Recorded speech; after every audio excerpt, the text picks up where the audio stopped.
আসানসোল শহরে ফের চাঞ্চল্য। ৩৮ নম্বর ওয়ার্ডের দক্ষিণ থানার অন্তর্গত কালীপাহাড়ি কুর্তিয়াপাড়া জঙ্গলে শুক্রবার সকালে এক শিশুর মৃতদেহ উদ্ধার ঘিরে তীব্র উত্তেজনা ছড়ালো এলাকায়। স্থানীয়দের অভিযোগ, জঙ্গলের ঝোপের মধ্য থেকে দুর্গন্ধ বের হচ্ছিল। কাছে গিয়ে দেখা যায় এক শিশুর দেহ কুকুরে খুবলে খাচ্ছে। ভয়াবহ দৃশ্য দেখে আতঙ্কিত হয়ে পড়েন আশপাশের বাসিন্দারা। খবর দেওয়া হয় আসানসোল দক্ষিণ থানার পুলিশকে।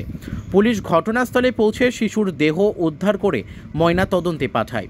এই অস্বাভাবিক মৃত্যুর ঘটনায় এলাকা জুড়ে এখন নেমে এসেছে গভীর শোক আর আতঙ্ক।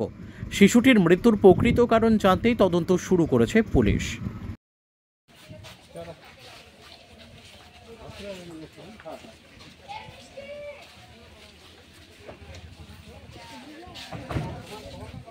তো বলছি চার বছর থেকে একটি লোক দিয়ে দিলে বাচ্চাটিকে উঠিয়ে দেবে এদের মধ্যে। না, ওকে নিয়ে যাবো আমরা। পুলিশ এসেছে সকালবেলা, সবাই বলছে একটা বাচ্চা ফেলা আছে। সকালবেলা আমি দেখতে এলাম, তো দেখছি হ্যাঁ সত্যি একটা বাচ্চা ফেলা আছে। পুকুরে দেখলাম আধা ছিঁড়ে দিয়েছে। তখন আমি সকালবেলা পুলিশকে ফোন করলাম। ফোন করার পর ছেলেগুলো বললো হ্যাঁ আমি দেখলাম রাতে এই জিনিসটা কোনো কই ফেলেছে। তো আমি দেখলাম এইদিকে তো ফেলবার কোনো তো নেই, যা এসেছে এদিকে আসে, কে ফেলেছে এটাও আমরা জানি না। মানে ওটা আমাদের রাস্তা ঝর্ণা যাওয়া।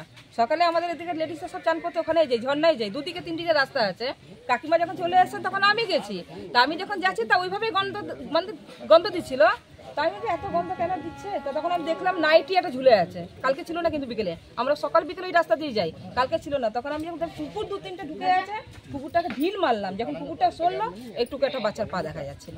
তখন এসে আবার কাকিমাকে বললাম, কাকিমা বলছে হ্যাঁ গো বৌমা আমিও গন্ধ পেয়েছি। তখন থেকে সবাই আসছে দেখছে।